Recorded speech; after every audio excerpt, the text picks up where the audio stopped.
Assalamualaikum warahmatullahi wabarakatuh. Alhamdulillahi rabbil alamin. Wassalatu wassalamu ala rasulillahi wa ala alihi wa sahbihi ajma'in.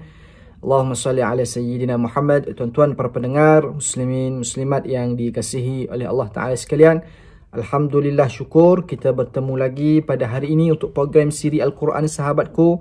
Dan insyaAllah hari ini kita teruskan lagi tajuk perbincangan kita, huraian sifat lazimah bagi huruf-huruf hijaiyah. Sebelum ini kita telah mempelajari mengenai sifat jahar, sifat hamas, sifat syiddah dan juga sifat rakhawah. Dan antara sifat rakhawah dan juga syiddah ini ada satu lagi sifat yang disebut sebagai sifat tawassut.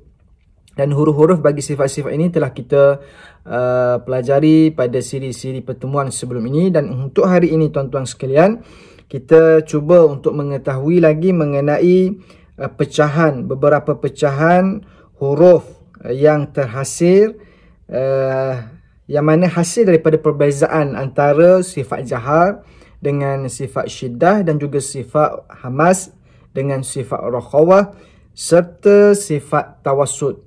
Baik, terlebih dahulu tuan-tuan sekalian, kita cuba memahami lagi sekali sifat jahar lawannya adalah sifat hamas. Sementara sifat syiddah lawannya sifat rakhawah.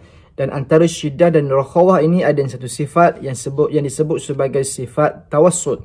Baik, hasil daripada perbezaan antara sifat yang telah kita belajar dan kita sebut ini, iaitu sifat jahar dengan sifat syiddah dan sifat hamas dengan sifat rakhawah serta sifat tawassut, maka terhasillah beberapa pecahan huruf seperti mana yang berikut. Yang pertama sekali disebut sebagai huruf syadidah majhurah. Huruf syadidah majhurah iaitulah huruf-huruf yang tertahan suara lagi tertahan nafas ketika mana menyebut huruf-huruf tersebut. Yakni yang disebut sebagai sifat syadidah majhurah iaitulah huruf-huruf yang tertahan suara dan tertahan nafas. Apakah huruf-huruf bagi huruf syadidah majhurah? Iaitulah huruf ba, huruf jim, huruf dal, huruf ta, huruf qaf dan juga huruf hamzah. Ada 6 huruf bagi huruf syadidah majhurah, yang mana sifatnya ialah huruf yang tertahan suara dan nafas. Maknanya bila kita menyebut huruf ba, huruf jim, huruf dal, huruf ta, huruf qaf dan juga huruf hamzah, adanya tertahan suara dan juga nafas ketika mana kita menyebut huruf-huruf ini. Itu yang dimaksudkan. Baik, yang kedua, itu yang pertama. Yang kedua adalah huruf syadidah mahmusah. Huruf syadidah mahmusah iaitulah huruf-huruf yang tertahan suara tetapi terlepas nafas. Yang tadi tertahan suara dan tertahan nafas. Yang ini tertahan suara tetapi terlepas nafas ketika mana kita menyebut huruf-huruf tersebut.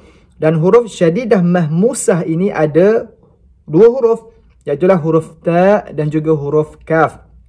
Huruf ta dan juga huruf kaf ini adalah sifat syadidah mahmusah, yang mana tertahan suara tetapi terlepas nafas bila nak menyebut huruf ta dan juga huruf kaf ini. Itu yang kedua. Yang ketiga tuan-tuan sekalian, adanya huruf rakhawah majhurah.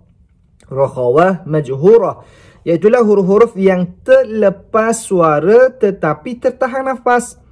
Terlepas suara tetapi tertahan nafas ketika mana menyebut huruf-huruf tersebut. Dan huruf rakhawah majhurah ini ada 8 huruf, iaitulah huruf alif, huruf zal, huruf zai, huruf dad, huruf dha, huruf ghain, huruf waw dan juga huruf ya. Alif, zal, zai, dha, dha, ghain, waw, ya. Ada 8 huruf yang disebut sebagai huruf rakhawah majhurah, iaitulah huruf yang terlepas suara tetapi tertahan nafas ketika mana kita menyebut huruf-huruf ini.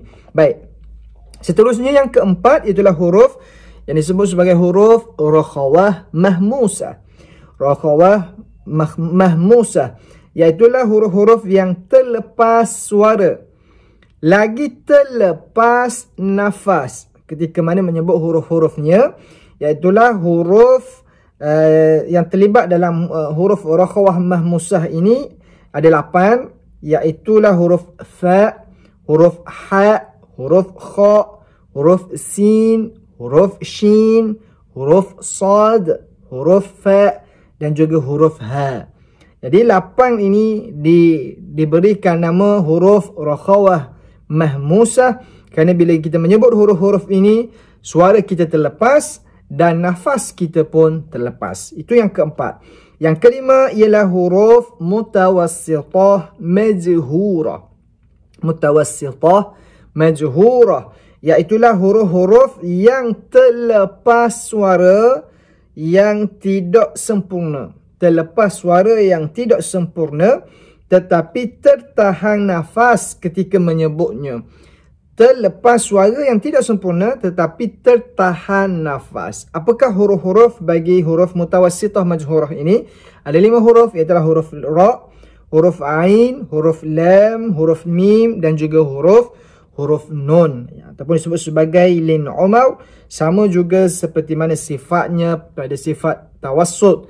Jadi 5 huruf ini juga dinamakan sebagai mutawassithah majhurah, yang mana kelima-lima huruf ini adalah huruf yang terlepas suara yang tidak sempurna tetapi tertahan nafas ketika mana kita nak menyebut huruf-huruf ini. Contoh kita sebut huruf ra, ada tertahan nafas kita di situ. Huruf ain, huruf lam, huruf mim, huruf nun, kita tertahan nafas ketika nak menyebutnya tetapi terlepas suara kita, tetapi juga suara kita itu suara yang tidak sempurna. Baik, para pendengar yang dikasihi oleh Allah Ta'ala sekalian, perlu kita ingat dan kita berhati-hati ketika mana nak mengeluarkan sifat hamas. Okey, sifat hamas. Sebelum ini kita telah mempelajari mengenai sifat hamas. Ada 10 huruf hamas. Apakah maksud hamas? Iaitulah sembunyi dari sudut bahasanya. Kemudian dari sudut istilahnya ialah nafas yang terlepas semasa menyebut huruf-huruf hamas ini, kerana lemahnya ia berpegang pada makhrajnya, yakni nafas kita yang terlepas. Baik, bila mana kita menyebut huruf hamas pada huruf ta dan juga huruf kaf yang berbaris, kerana keduanya mempunyai sifat syiddah yang membezakan antara keduanya dengan huruf-huruf hamas yang lain. Maknanya di sini tuan-tuan, bila kita menyebut huruf ta yang berbaris di atas, bila mana kita menyebut huruf kaf yang berbaris di atas ataupun berbaris di bawah ataupun berbaris di hadapan, maksudnya huruf yang berbaris, jangan kita lupa dia juga adanya sifat syiddah selain daripada sifat hamas. Ramai orang membaca huruf ta dan juga huruf kaf sehingga terlebih nafas yang dikeluarkan sehingga silap pada bacaannya, seperti nak membaca tak berbaris di atas sepatutnya bunyinya ta dibaca dengan ta, ataupun kaf berbaris di atas sepatutnya bunyinya ka dibaca dengan ka. Kena ingat kerana kedua-duanya ini juga mempunyai sifat syiddah. Apakah yang dimaksudkan dengan sifat syiddah yang telah kita belajar sebelum ini? Iaitulah bermaksud kuat pada bahasanya, sementara dari istilahnya ialah suara yang tertahan. Maknanya suara yang tertahan dan juga nafas yang tertahan pada sifat hamas. Pada sifat syiddah adanya suara yang tertahan. Jadi di sini kena hati-hati tuan-tuan bila menyebut huruf ta dan juga huruf kaf ketika mana berbaris. Seperti mana kata Imam Ibn Al-Jazari, wa ra'i shiddatan bi kafin wa bita kasyirkikum wa tawaffa fitnata, dan jagalah olehmu akan syiddah pada kaf dan pada ta, umpama kalimah syirkikum dan juga tatawaffa serta fitnatan. Perlu dijaga pada bacaan kaf dan juga huruf ta yang berbaris ini. Seperti mana juga kata Syekh As-Samanudi, kata Syekh Ibrahim As-Samanudi, wahris ala syiddati fi kasyirkikum wa tatawaffa wa atat fitnatuhum, dan peliharalah olehmu akan syiddah pada umpama kalimah syirkikum, tatawaffa, atat dan fitnatuhum. Tuan-tuan dikasihi Allah Subhanahu Wa Taala sekalian, hari ini kita mempelajari mengenai pecahan huruf yang mana kita telah belajar daripada sifat jahar, hamas, syiddah, rakhawah dan juga tawassut. Daripada sifat-sifat ini adanya beberapa pecahan yang mana kita belajar pada hari ini, itulah disebut sebagai huruf syadidah majhurah, huruf syadidah mahmusah, huruf rakhawah majhurah, huruf rakhawah mahmusah dan juga huruf mutawassitah majhurah. Dan huruf-huruf tersebut telah kita jelaskan pada pertemuan kali ini. Dan insya-Allah untuk pertemuan yang akan datang kita sambung lagi pada bahagian berikutnya pada sifat yang berikutnya, iaitu sifat isti'la dan juga lawannya iaitu sifat istifal. Apa makna isti'la? Iaitu meninggi. Apa makna istifal? Yang bermaksud menurun, rendah.